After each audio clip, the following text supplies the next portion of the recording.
Hi, I'm Nancy Cavey, National ERISA and Individual Disability Attorney. Welcome to Winning Isn't Easy. Before I get started with this podcast, I have to give you a legal disclaimer because I'm a lawyer. The Florida Bar Association says I have to say that what I'm saying is not legal advice. So I've said it. So let's get right down to business. Over the course of the next several episodes, I'm going to talk about the disability insurance claim application process, what you need to know about the application, the work history forms, the activity of daily living forms, the attending physician statement forms, what happens with your application, field visits, surveillance, and IMEs. That's a lot to cover.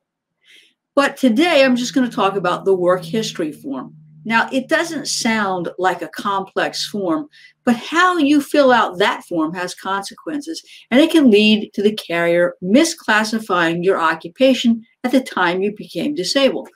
Now, this is a common mistake, and it's led to some epic court battles over what, in fact, the policyholder's occupation was at the time they claimed that they were disabled.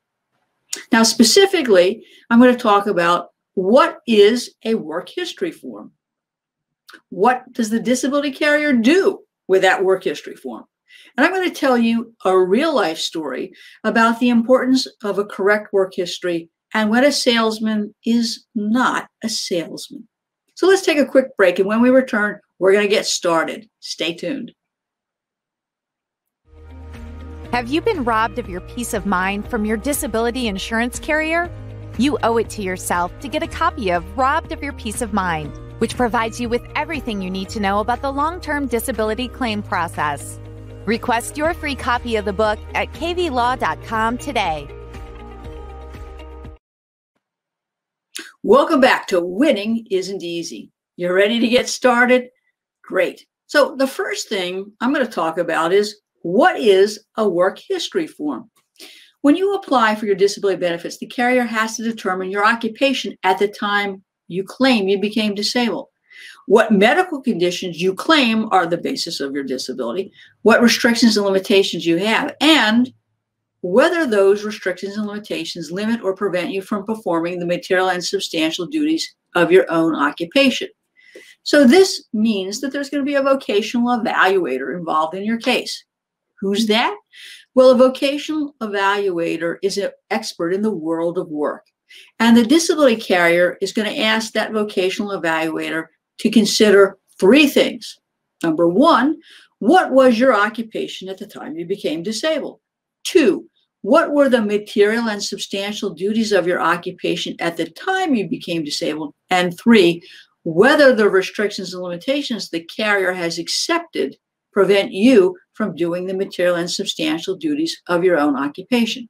So where does this all get started? It starts with the work history form. Now, as I said, this form looks pretty simple. It asks basic questions. What's your education? What are the jobs that you've held during the course of your working life? What's the job or jobs you've done for this particular employer? What was the job that you were doing at the time you became disabled? And what training did you get on the job to learn how to do these job duties? Now, because of the form's simplicity, you can be fooled into thinking that the carrier will understand what your job was. And you'll also be lulled into thinking that your employer will confirm that you can't do that job. So I unfortunately see many people who just blow through this form without understanding its importance.